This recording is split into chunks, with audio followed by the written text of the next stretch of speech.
and we went to see 10 Cloverfield Lane. Yes, we did. Which was one of our Patreon chosen reviews from last month, and it kind of ran away with us. A little bit. It was mostly C2E2. Mostly And we had people over, if you've seen our last videos, we had people in town. So it was kind of a busy month for both of us. But we finally got to sit down and watch 10 Cloverfield Lane, and holy cow, that movie. This was a really good movie. This was a really good movie. So, I'm not sure. Should we try to do spoilers? What do you think? Let's just say what we think really quick and then maybe go right into spoilers, because I don't think... This is sort of a movie where you do have to see it, and I think we'd get into spoilers really quick. Yeah, it's basically... A lot of it is what you see in the trailer, so if you see... I think we can at least discuss some of the stuff in the trailer, which is people in a bunker, and... It's a very small cast. It's a very small cast. I think there are actually people in the cast that I don't remember actually being in there, but maybe they were like in deleted scenes. Deleted scenes or something? I'm not sure. Shoot, I had the cast list up. I might... Cloverfield... Let's not do that. Sorry. 10 Cloverfield Lane cast. The cast of 10 Cloverfield Lane includes Mary Elizabeth Winstead, John Goodman, and others. Thank you, Google. Yeah. So as you heard, Mary Elizabeth Winstead and John Goodman were two of the main people in it. Also, John Gallagher Jr., who apparently was in, he's like a Broadway guy, but he's also been in some other movies and stuff, and he was on The Newsroom. Yeah. There is a character named Darcy, who I don't remember in the movie at all, but the cast says she's in it, and it was Maya Erskine. And then I think the guy who plays the voice of the boyfriend that we never actually see was Vero. But there are a few other like side tiny characters, but really it's the three. It's Mary Elizabeth Winstead, John Goodman, and John Gallagher Jr. play the core characters, and you see them in the trailer. And essentially, what it is something has gone down, and these people are stuck in this bunker, and John Goodman's character is a disaster prepared. Like he's the guy who made the bunker, and Mary Elizabeth Winstead clearly wants out. Like that's what you see in the trailer, where it's like, oh, everything's fine, like you don't even realize that it's a bunker at first. You just think that like these people are like just in this house together. And then it's only when she tries to like run up the stairs. Well, I mean, I think they've established it was a bunker before. I'm talking about in the trailer. Oh, in the trailer, yeah. In the trailer, you don't know. Yeah. No, in the movie, you figure it out pretty quickly. But I'm talking about like if we're talking about non-spoilers for people who had just seen the trailer. John Goodman's very good. Mary Elizabeth is really good. The other guy, he was good. He was good. He's really good. Like it was a really solid cast. It was a really tight script. Good performances. It is really clear. You kind of get the sense with the trailer that John Goodman's character is fairly toxic. He is very toxic in this movie. I don't think that's a spoiler because it's just like that's the crux of this movie. And essentially it's about patriarchy. This is what I said right after leaving the movie. I said 10 Cloverfield Lane, aka patriarchy is toxic as fuck. Because it is. But it's a look. First of all, it's not just about John Goodman because the focus character, the point of view character, it's consistently her. You empathize with her, which I thought was a really smart move. But the focus of like what the movie is ultimately about is a person who's dealing with a man who sees himself as a patriarch of a group and who is abusive, like highly abusive within the patriarchal role, which is fascinating. Like, and it does a pretty good job of. I thought they did a pretty good job really driving home that within a survival narrative. Yeah.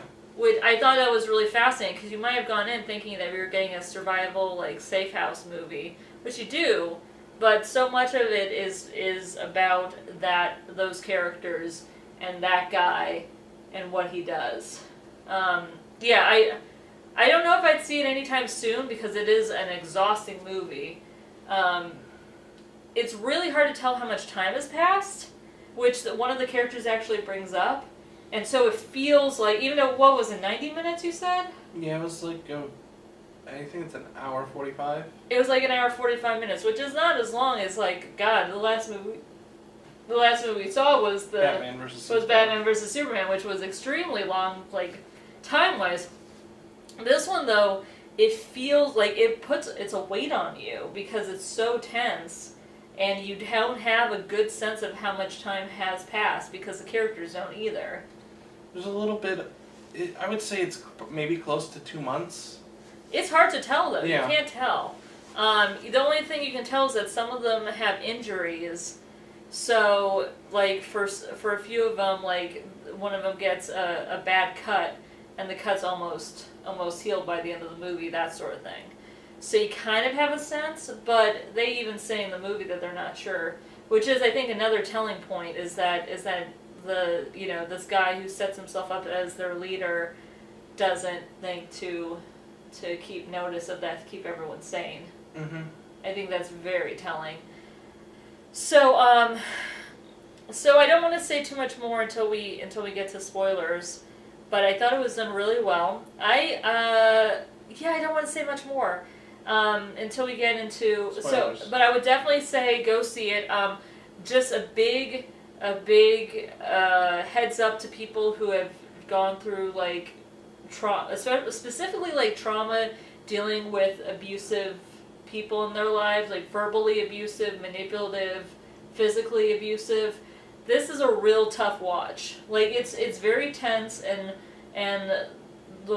John Goodman's character is really hard to watch at times. So if that's something that you have trouble handling, this is a great movie, but also, like, It might be a rental for you. It might be a rental, or it might be you might have to skip it, even though it's a really good movie. You know what I mean? So, just be super aware of that going in, if that's a thing that you have to deal with. But yeah, I would almost say, like, for people who really don't like tense movies, because I'm borderline that, this was one that I could handle, but I would almost have probably liked seeing it At home. at home. Now, granted, we're nearing the end, because we had the smallest theater in the theater. Yeah, that was the smallest screen. The smallest screen. It was a very small area. In fact, I think someone walked in before you came in, Mike. When I had sat down, someone had come in and, like, how long ago did this come out? Because they just came in to see it, and I don't think they realized that it had been out a few weeks. Yeah, it's in the small theater, and that theater was actually the top 3 rows, because it only had stadium seating for 3 rows, but those 3 rows were pretty full. Yeah, it was, but it was but it was still a small theater. Yeah. I mean, it would have looked way, like, less people if they had gone in, like, one of their larger screens. But anyway, but yeah, I would say if you're not into tense stuff, maybe wait until it comes out on rental. But I would say it's a much watch as long as you can handle, like, the tenseness of it.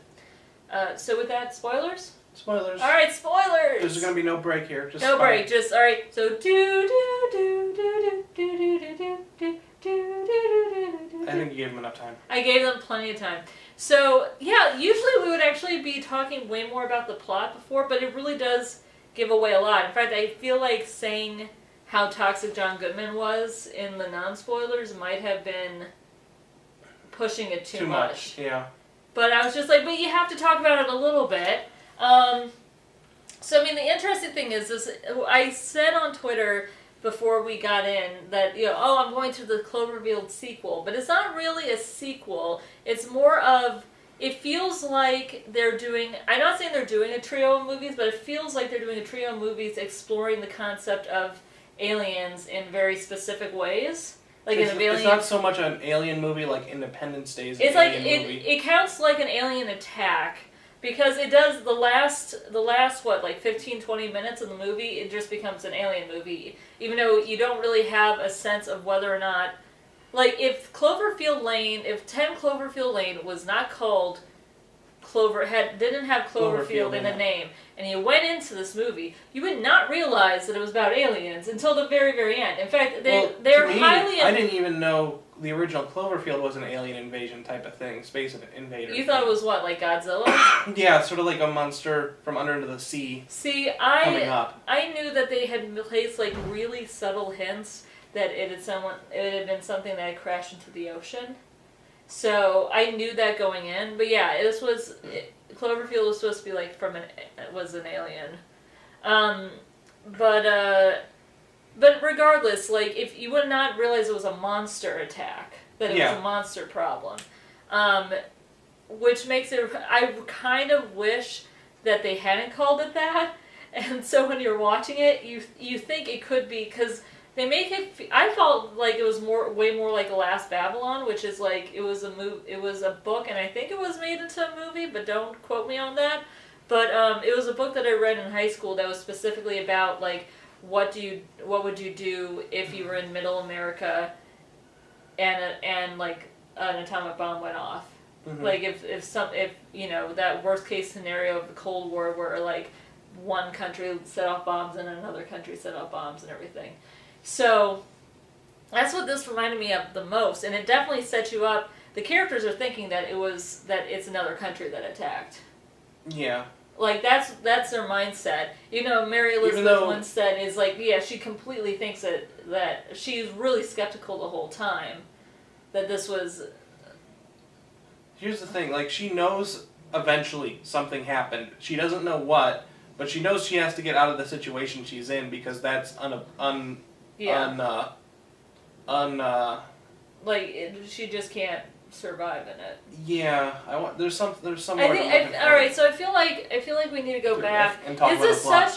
This is such an interesting movie because again, you see it from her point of view, and which I think is. I love the opening to this movie. It was so... Like, the first 20 minutes. All of her acting is so subtle, you barely hear any... Like, the only person who says anything is the fiancé on the phone. Mm-hmm. And you get just enough information about why she left. Just enough. But essentially, the beginning of it is her skipping town and leaving her fiancé... Like, either her fiancé or her boyfriend. Like, she puts down the ring, but she calls her boyfriend later on. Which I guess, I see it as maybe like he mentions having a fight. Mm-hmm. But we don't know what the fight was about. But she ran. And she's on the road, and she saw, like, when she was pumping gas, she saw, like, some truck, which I think was John Goodman's truck. You know what, I'm just piecing this together. What if the boyfriend had a ring, she was, like, totally against marriage or proposal or something, and then she found the ring. But they said that they had fought already.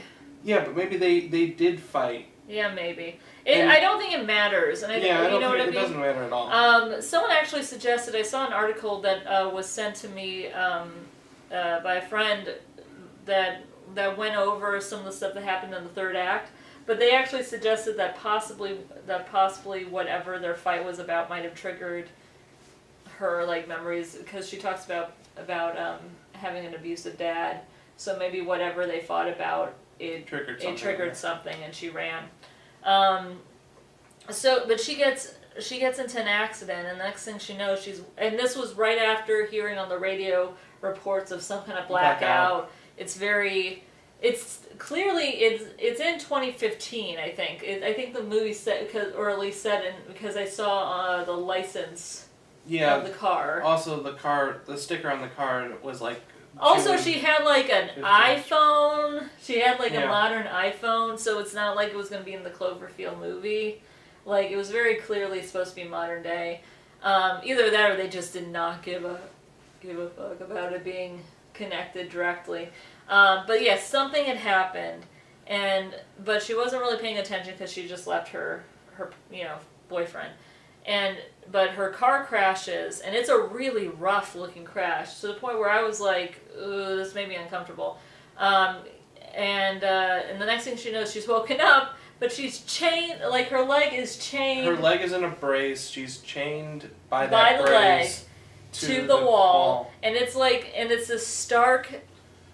Basically, and this it looks like a jail cell. Exactly, and then later on, he's like, "Oh, I saved you." You know, John Goodman says, "Oh, I saved you." And it's like, well, why did you chain me? Like, they don't ever ask, but that's always the thing. Like, no matter what he has done, like, no matter how he, like, him saving her or bringing her back or giving her food, it's so much manipulative, like, gross, abusive behavior that you can't take any of what he's doing in good faith.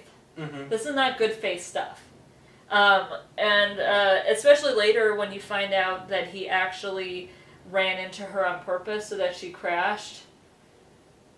Like, or, well, I don't think he said, he definitely ran into her and then rescued her. They never actually, but then it's highly implied that he did it on purpose. It's possible. Especially because if he was the truck that was there when she was picking up gas, that seems like Premeditated. That's especially when you find out later that he's already kidnapped someone else and held them hostage. Mm-hmm. It's highly possible. Highly probable. Highly probable that he did this even before he had found out that there was an attack. Or maybe he had heard something and assumed, and then... Well, what... Okay, so Megan is the girl that originally, I guess, he wanted to bring with her. No. That was well before it happened, because he said... Because the what's his face? I forget what the other guy's name was. Emmett, I think, right? Yeah. He was like, wait, no, that's not Megan. That was the girl that went to school with Brittany or something. And she disappeared a few years ago. Yeah, so obviously he's had someone in here before. Yeah, but it wasn't like he kidnapped her specifically to hide her in the bunker for this attack.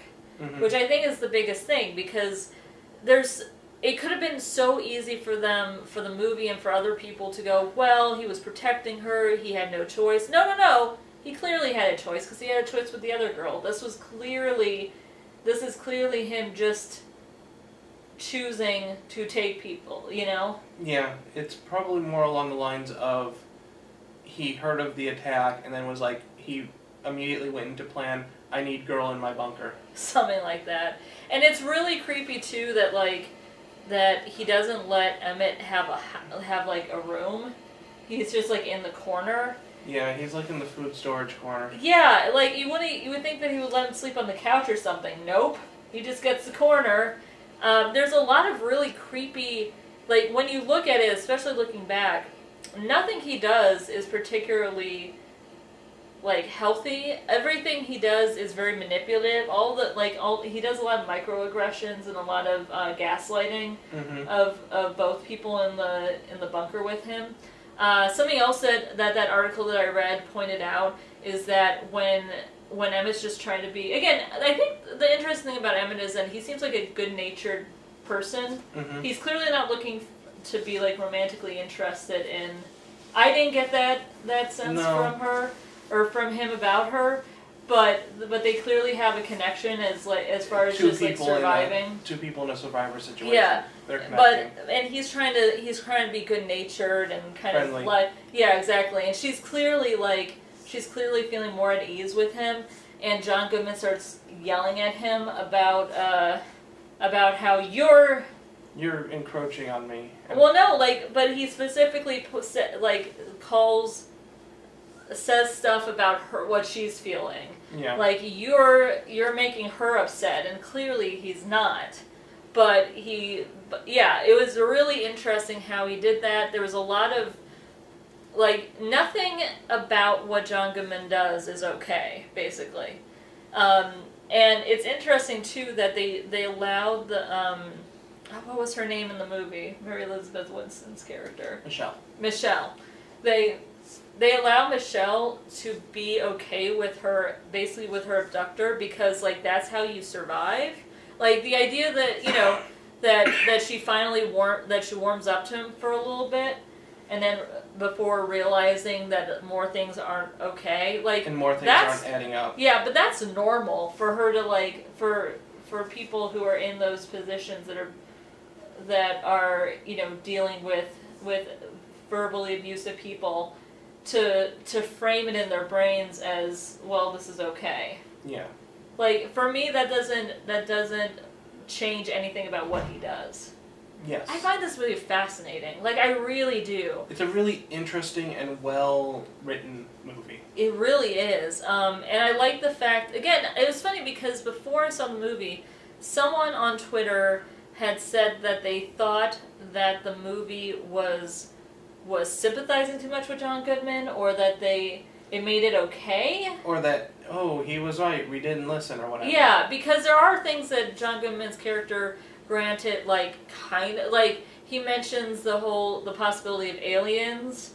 He mentions the possibility of, like, something in the air killing things, which there are some. But the point is, one, that she survives, and she clearly makes it out, and the air is more or less breathable, except when the aliens are spewing something, right? Yeah. So I mean that's clearly he's not right about everything, but also the fact that there are people alive. Like there are so many parts of his that he wasn't right about, and on top of that, it's like, I'm trying to think how to describe it.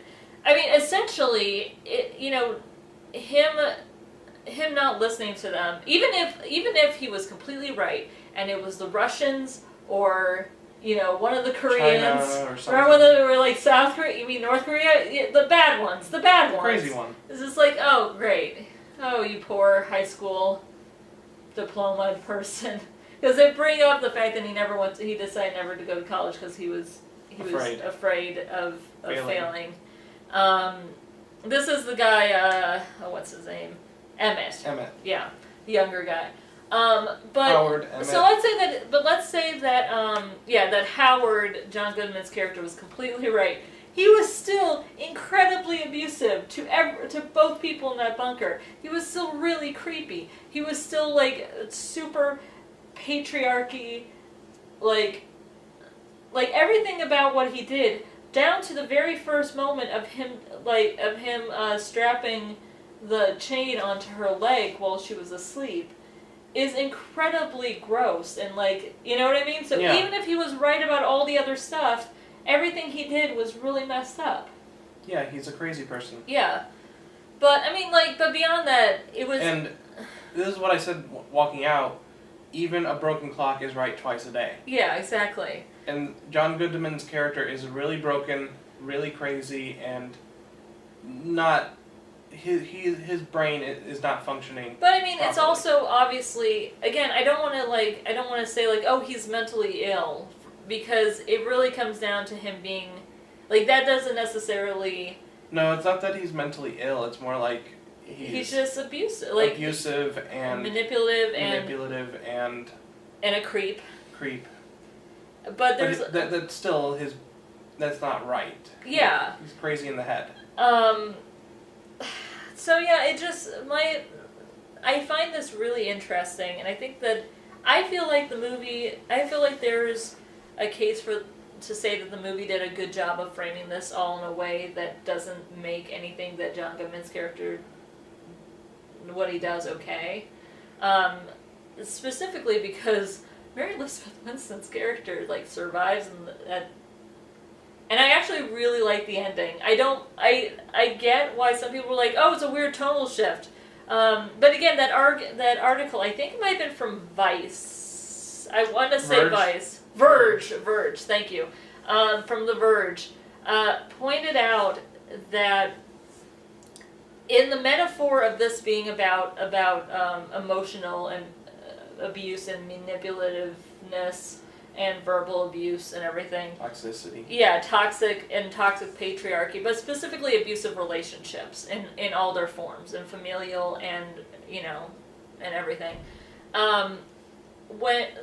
If she had left and everything was fine, the message there is that, like, oh, all you have to do is leave him. All you have to do is leave, and everything's fine, and what were you worried about? And in this, it was like, well, no, yeah, it's, you know, do you have to deal with this stuff? Like, the metaphor of the aliens at the end is her having to deal with some harsh stuff at the end of that movie. But then the point is that there's hope on the horizon. Well, and that she pushes through it, that she survives. And that the great thing about the end of the movie is that after both in the movie itself and also her talking to Emmett about her life before, she always had, her tendency was always to run away because she had an abusive father, and anytime she had seen someone else being treated badly, she would run away.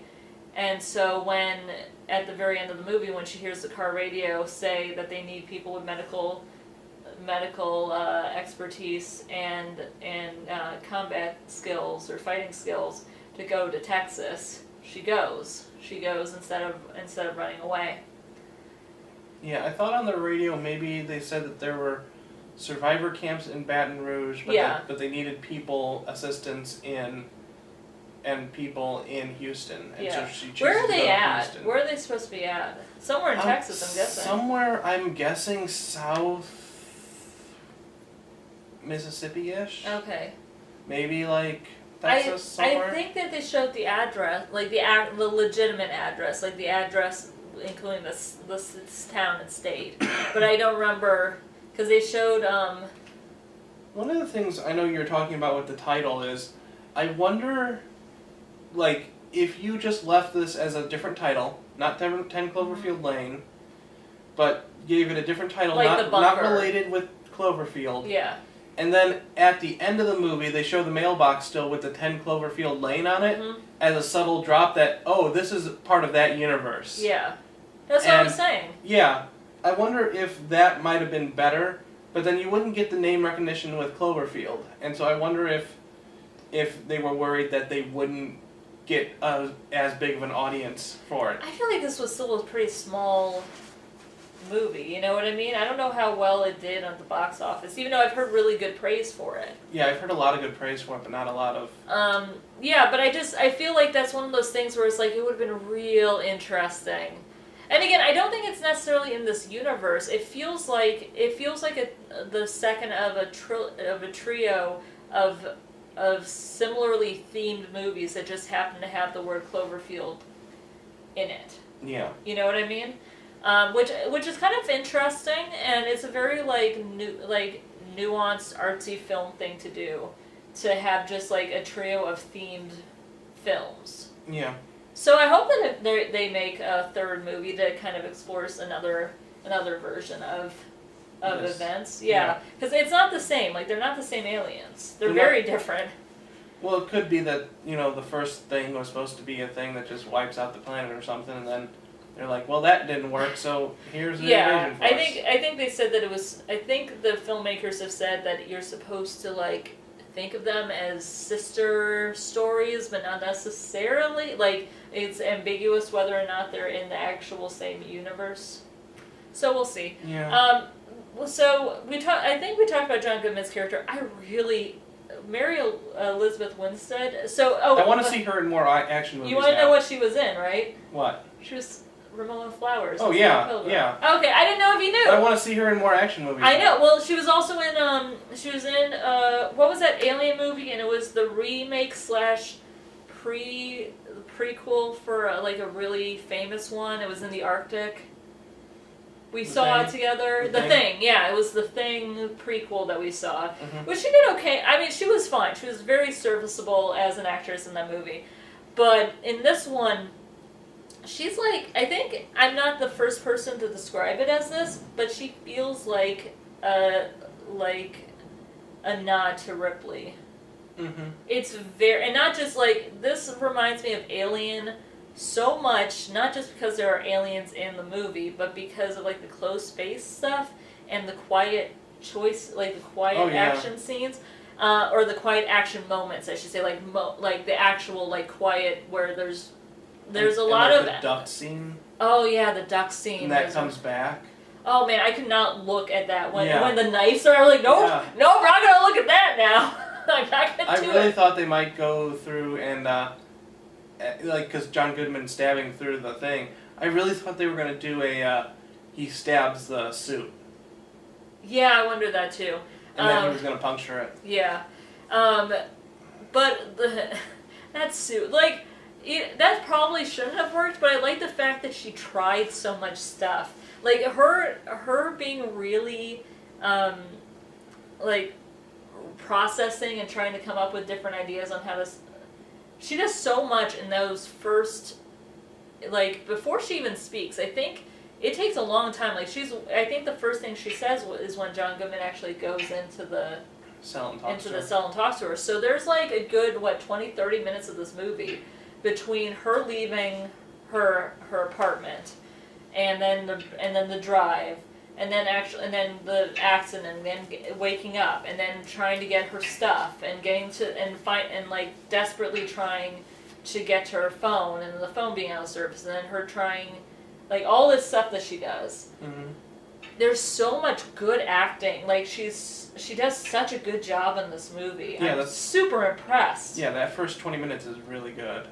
It's just all it's all just subtle, like, wordless acting choices. Yeah, it's so good.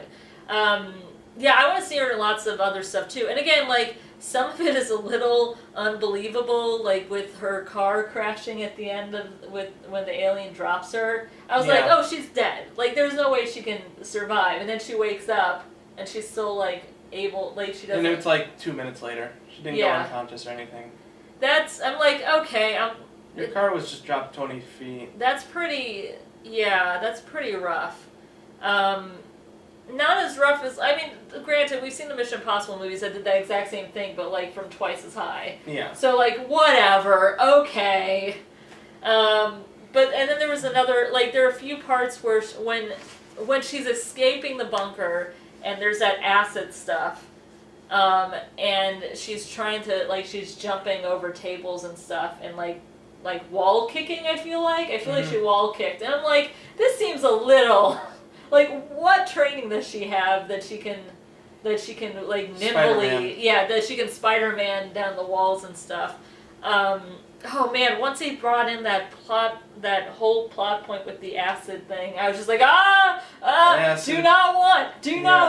And then, oh man, that was so, oh man, there's so much tension in this movie. It's so creepy. There's another thing I really liked, and I want to get back to. I also really think they probably had shots of John Goodman eaten just like chest high, where eaten away by acid. And then I'm guessing they didn't use it because that tight shot on John Goodman's face when he comes back. I think they realized we can't get away with our rating with this because it's pretty gnarly. Yeah, I'm guessing that was pretty gnarly because the shot looked really weird.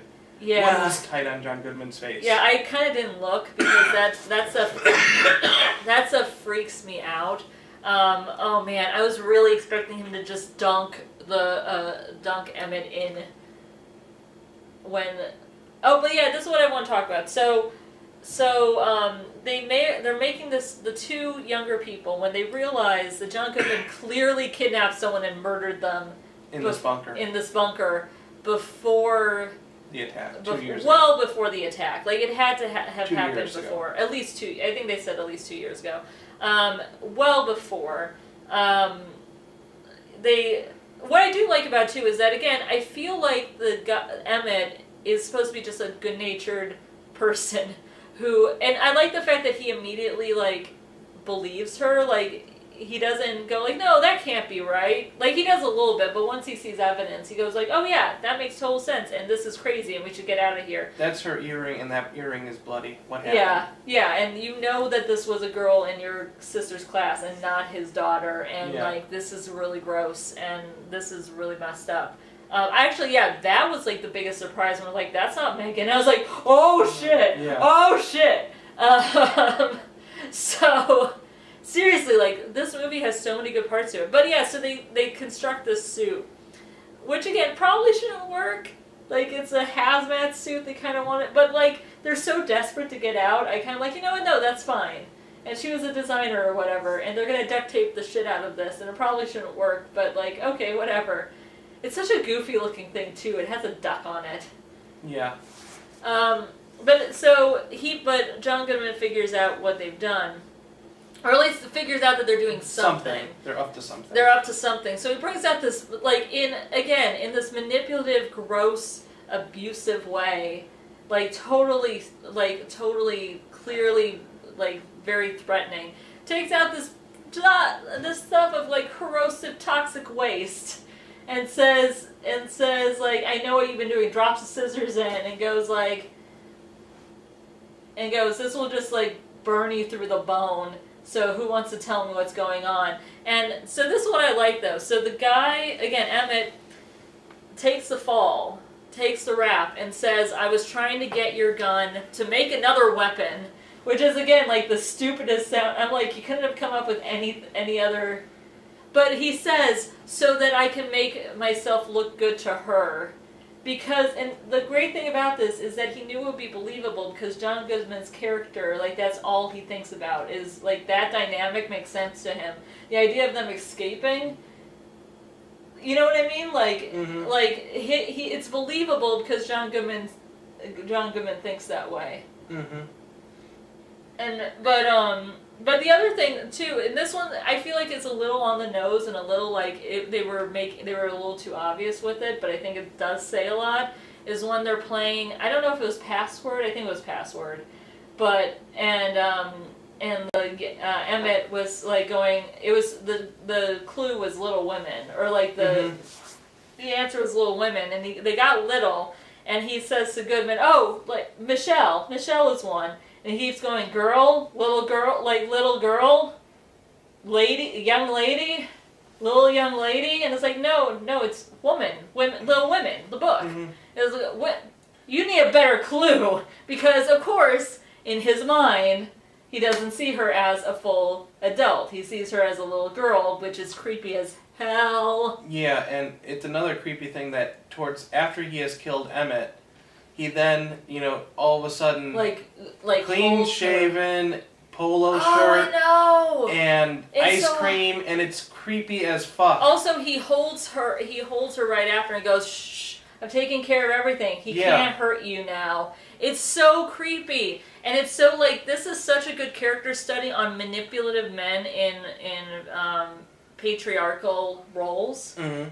That's what I keep thinking of. Because he sees himself as this patriarch of this little group. Yes. And he has to maintain control over it. And anyone questioning that control, even arbitrary rules, and it's really creepy, and it's there's so much about this movie that I find fascinating. And I do think that the movie does a very good job of framing all of his actions as creepy, and just because there's that part in the middle where they try to go along with it, that seems more like a survival thing, like a mental and emotional survivor thing than anything else. Mm-hmm. So again, I feel like those parts don't take away from the fact that John Goodman's character is super manipulative and abusive. Yeah. So yeah, I really like this movie, and I think I might want to watch it again, but maybe not for a little while because it is a very exhausting movie. It's a really amazing performance by John Goodman. And again, Mary Elizabeth Winstead, I want to see her in more action movies, but I really liked her in this one. I thought it was a really well done take on it. And like I said, I thought that I don't mind the ending at all. Apparently there are people who are oh, it's different. It just kept going. It's that's kind of the point. It would have been really easy for them to just be and then she survived. Yeah. I got a Portal 2 actually. Especially with the cornfield. I mean, there's a cornfield in that game too, and you just and that's the end. Mm-hmm. But I felt that would have been too easy, and the fact that she then has to she actually goes, are you fucking kidding me? And she has to then fight aliens for a good few minutes before she can actually get out. I was really waiting for that car actually to go dead. Mm-hmm. That second car. It almost does, but she tries it again and it goes. So yeah, the more I think about it, the more I like this movie a lot. But it was one of those things where I kept waiting for the movie to fail the female character by framing John Goodman as being okay. I'm relieved now looking back that it didn't. Does that make sense? Because I was bracing myself for the moment when they make it about him being sympathetic. Yeah. So, and it was almost there. Like, there were certainly parts of it where it sort of like wants you to believe that it's almost going there. Especially the Megan stuff when you think that it was his daughter, that his, like, and you know what makes me also, the other creepy thing is a really great moment that says so much about how gross he is when he's talking about how he's like, I'm an okay cook. I'm not great, but I'm okay. Megan was really good. You'll learn to like it. And there's this moment where she's just like, you can tell her, she's just going, I gotta get the fuck out of here. Like, in that moment, you can just see her going like, I need to get the Is that the next one where she then flirts with Emmett then, the next thing? A little bit, yeah. But that was after, because he was being good-natured, and I think it was kind of a middle finger to... It was, one, to make him feel better, but it was clearly also to push John Goodman. Yeah. A little bit. But yeah, the other thing too is that you start to think too with the girl who is not Megan in real, you start to think about how how much did she really like those magazines? How much did she really like France? How much did she really like to cook? How much of that was in John Goodman's character's head? How much of that was John Goodman forcing onto her? Yeah, like projecting onto her these ideas. Like, you gotta believe that a lot of that was, this movie. And like I said... one of the things that I remember, when he confronts them with the acid, just before that, and he's calling out to have the meeting or whatever, it's like, he first goes to her and it's like, I've got, like, when he's calling her out, and he's like, I've got a task for you. And it's like, he's like, okay, I need you to help me with something or whatever. Yeah. And then all of a sudden, it's this attack on them. And also, he taps a hidden thing to get to the, so he's had that just there. Yeah. Oh, it's so creepy. Like, so much of this movie is so creepy. And it's like, he sets everyone up. He's super manipulative, and it's... Yeah. Like I said, it's a great character study. Yeah. And it's really well written. I'll have to watch it again to really get some more of those, like, really subtle things. But yeah, I really like this movie. It's just one that I'm probably not going to have to get to watch for a little while because it's just so hard to watch. It's definitely really hard to watch. So, I think with that, go see it. I mean, hopefully you already have, because we kind of just spoiled it bit by bit and piece by piece. I'm trying to think there's anything else off the top of my head that really, all the performances were great, and I thought it was well done. And like I said, I like that last act twist. I'm okay. I'm absolutely okay with it because I felt like, especially with the last couple minutes of the movie and her last choice, it felt like a really satisfying ending to this character's story. Yeah. In a way that I was expecting possibly less satisfying way to conclude it, and I thought that they did a good job of in the same way that they did that. Really, again, it's very similar to Ripley, and even so a little bit to Sarah Connor. Even though Sarah Connor felt like men did more stuff for her in the first movie, but both of those characters, it was about going through the fire and then going on to the next thing after surviving something horrific, and this felt like another character in that mode. I will say, as someone who wasn't expecting aliens, that it does come out of left field pretty quickly on you. But they do set it up as a possibility. Yeah.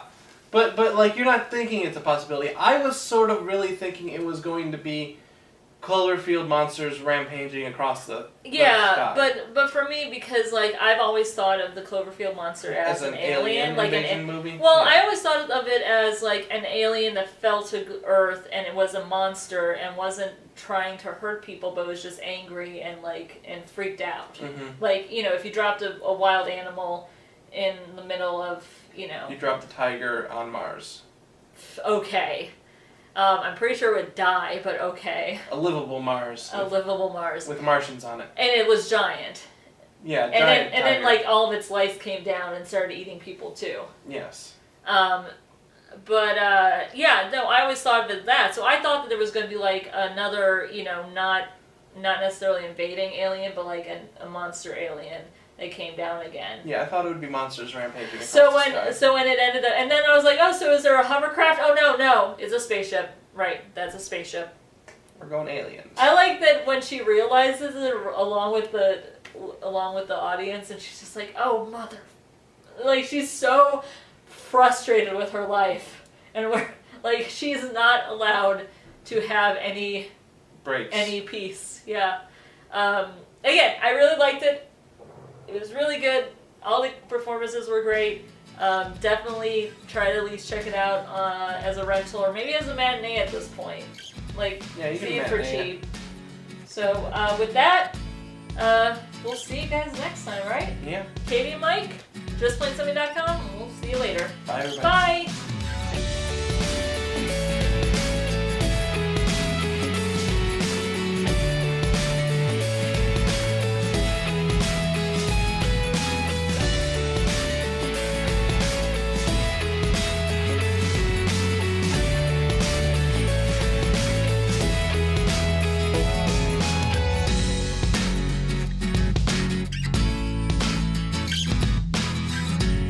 Like, even though, what was it, 90 minutes you said? Yeah, it was like, I think it's an hour 45. It was like an hour 45 minutes, which is not as long as, like, God, the last movie we saw was Batman versus Batman versus Superman, which was extremely long, like, time-wise. This one, though, it feels like it's a weight on you because it's so tense, and you don't have a good sense of how much time has passed because the characters don't either. There's a little bit, I would say it's maybe close to 2 months. It's hard to tell, though. Yeah. You can't tell. The only thing you can tell is that some of them have injuries. So, like, for a few of them, like, one of them gets a bad cut, and the cut's almost healed by the end of the movie, that sort of thing. So you kind of have a sense, but they even say in the movie that they're not sure. Which is, I think, another telling point is that this guy who sets himself up as their leader doesn't think to keep notice of that, to keep everyone sane. Mm-hmm. I think that's very telling. So I don't want to say too much more until we get to spoilers, but I thought it was done really well. I don't want to say much more until we get into Spoilers. but I would definitely say go see it. Just a big heads up to people who have gone through like trauma, specifically like trauma dealing with abusive people in their lives, like verbally abusive, manipulative, physically abusive. This is a real tough watch. Like it's very tense and John Goodman's character is really hard to watch at times. So if that's something that you have trouble handling, this is a great movie, but also like It might be a rental for you. it might be a rental, or the sense with the trailer that John Goodman's character is fairly toxic. He is very toxic in this movie. I don't think that's a spoiler because it's just like that's the crux of this movie, and essentially it's about patriarchy. This is what I said right after leaving the movie. I said 10 Cloverfield Lane, aka patriarchy is toxic as fuck. Because it is. But it's a look. First of all, it's not just about John Goodman because the focus character, the point of view character, consistently, it's consistently her. You empathize with her, which I thought was a really smart move. But the focus of what the movie is ultimately about is a person who's dealing with a man who sees himself as a patriarch of a group and who is abusive, like highly abusive within the patriarchal role, which is fascinating. And it does a pretty good job of, I thought they did a pretty good job of really driving home that within a survival narrative. Yeah. Which I thought that was really fascinating, because you might have gone in thinking that we were getting a survival, safe house movie, which you do, but so much of it is about those characters and that guy and what he does. I don't know if I'd see it anytime soon, because it is an exhausting movie. It's really hard to tell how much time has passed, which one of the characters actually brings up. And so it feels heard. Mary Elizabeth Winstead and John Goodman were two of the main people in it. Also John Gallagher Jr., who apparently was in, he's like a Broadway guy, but he's also been in some other movies and stuff. And he was on The Newsroom. Yeah. There is a character named Darcy, who I don't remember in the movie at all, but the cast says she's in it, and it was Maya Erskine. And then I think the guy who plays the voice of the boyfriend that we never actually see was Vero. But there are a few other side tiny characters, but really it's the three. It's Mary Elizabeth Winstead, John Goodman, and John Gallagher Jr. play the core characters, and you see them in the trailer. And essentially, what it is something has gone down, and these people are stuck in this bunker. And John Goodman's character is a disaster prepared. He's the guy who made the bunker, and Mary Elizabeth Winstead clearly wants out. That's what you see in the trailer, where it's oh, everything's fine. You don't even realize that it's a bunker at first. You just think that these people are just in this house together, and then it's only when she tries to run up the stairs. Well, I mean, I think they've established it was a bunker before. I'm talking about in the trailer. Oh, in the trailer, yeah. In the trailer, you don't know. Yeah.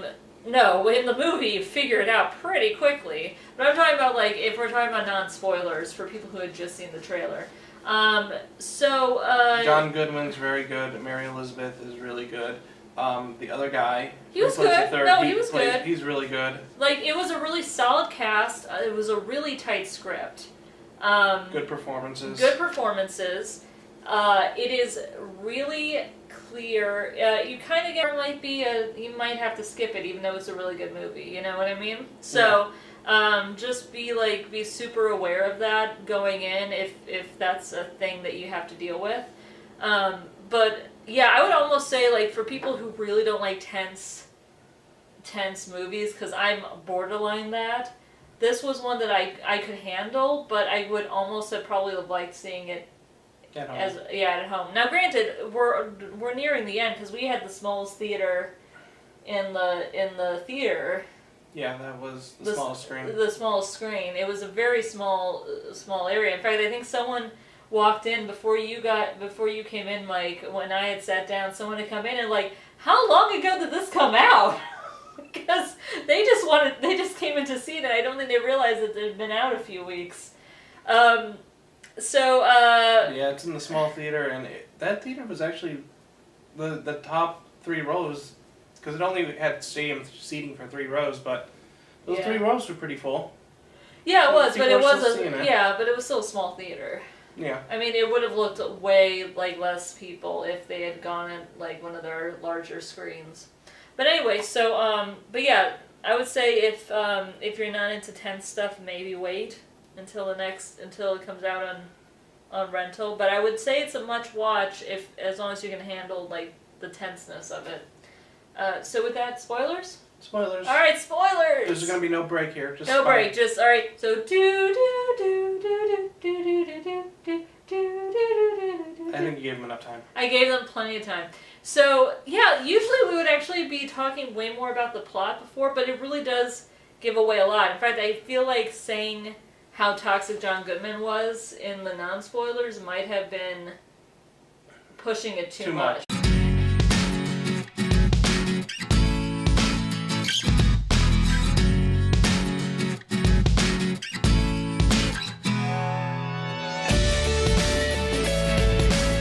Hey everyone, it's Katie Mike. Say hi. Everybody. We're doing another From the Couch Driving Home movie. And we went to see 10 Cloverfield Lane, Yes, we did. which was one of our Patreon chosen reviews from last month, and it kind of ran away Slipped with a us. little bit. It was mostly C2E2. Mostly And we had C2E2. people over, if you've seen our last videos, we had people in town. So it was kind of a busy month for both of us. But we finally got to sit down and watch 10 Cloverfield Lane, and holy cow, that This movie. was a really good movie. This was a really good movie. So, I'm not sure. Should we try to do spoilers? What do you think? Let's just say what we think really quick and then maybe go right into spoilers, because I don't think... This is sort of a movie where you do have to see it, and I think we'd get into spoilers really quick. Yeah, it's about it. basically a lot of it is what you see in the trailer. So if you see, I think we can at least discuss some of the stuff in the trailer, which is people in a bunker, and It's a very small cast. it's a very small cast. I think there are actually people in the cast that I don't remember actually being in there, but maybe they were like in Deleted scenes. deleted scenes or something. I'm not sure. Shoot, I had the cast list up. I might. Cloverfield. Let's not do that. Sorry. 10 Cloverfield Lane cast. The cast of 10 Cloverfield Lane includes Mary Elizabeth Winstead, John Goodman, and others. Thank you, Google. Yeah. So as you